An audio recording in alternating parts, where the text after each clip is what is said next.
Earnings season isn't quite over yet. We're going to get a lot of retailers this week, but which of them have the best charts? I went through all of them to find out who has the best record of beating, but you know, it's the retailers, so anything goes with them. Even if they beat, doesn't mean the street's going to like it. So let's take a look at who has the best track record and discuss the charts.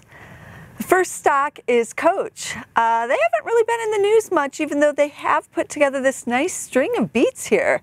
They've beat 13 quarters in a row and just have those 2 misses in the last 5 years. They seem to have turned it around after a couple years of not so great sales. And the brand is looking pretty good here, but as I said, anything can go. So this is one to watch in the accessory area. Then we're going to have one that's the gold standard of the retailers, Home Depot. No misses in 5 years. As you can see, those shares have kind of topped out after the last earnings beat and then really haven't gone anywhere. They're back to about the same level, and we'll see if another beat can propel this higher. Seemed to be a little bit priced for perfection last quarter, and some investors worried about valuation, but they had over 5% same-store sales comp last quarter.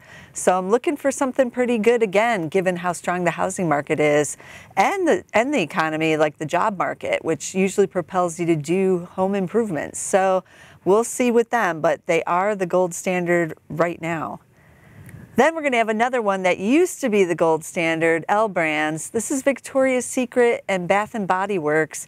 But as you can see, shares are way off the highs here, even though they haven't missed. This is what I was talking about, where you could still have the beats, and they've done it for 5 years now, but you see it going down because they did pre-announce same-store sales that are going to be negative again for last quarter. Some of that had to do with them pulling out of swimsuits on Victoria's Secret side, but even if you account for that, sales were still not good and still going to be in the negative.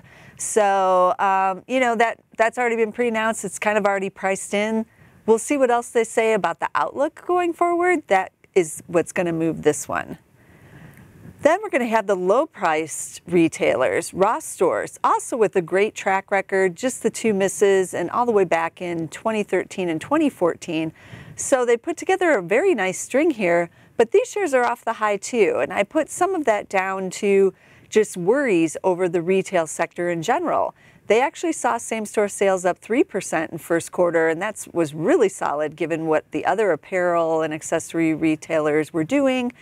But they guided 1% to 2%, probably conservatively for this quarter. We'll see if they can get into the positive same-store sales area. If they do, and if it's a little better than expected, then these shares might reverse track here. So this is definitely one to watch.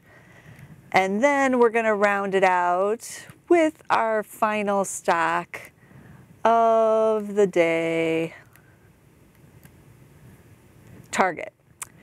We're getting just 2 misses here with Target, but as you can see, it's been quite a roller coaster here, up and down. And it's coming off a big beat last quarter. That was a surprise to the street.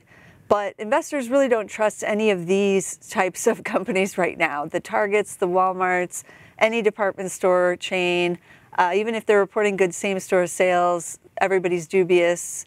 So they're thinking Amazon's taking their lunch, and a lot of other, you know, just bad things are priced in. But this is back to school season, so we should have some positive news coming out of a lot of these guys. Again, the economy is good, and people are going to be shopping.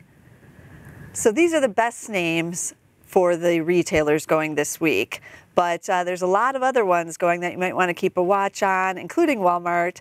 So be sure to tune in all week, because I'm going to be covering these earnings charts, and Dave Bartosiak over on Zacks Live Trader is going to be covering the options trades on a lot of these retailers this week. So if you're interested in the retail trade on option side, be sure to tune in over there on Zacks Live Trader with Dave, because he's going to cover all that action. Otherwise, I'm going to cover all the other companies that are reporting this week, because there's some other big names, so be sure to tune in.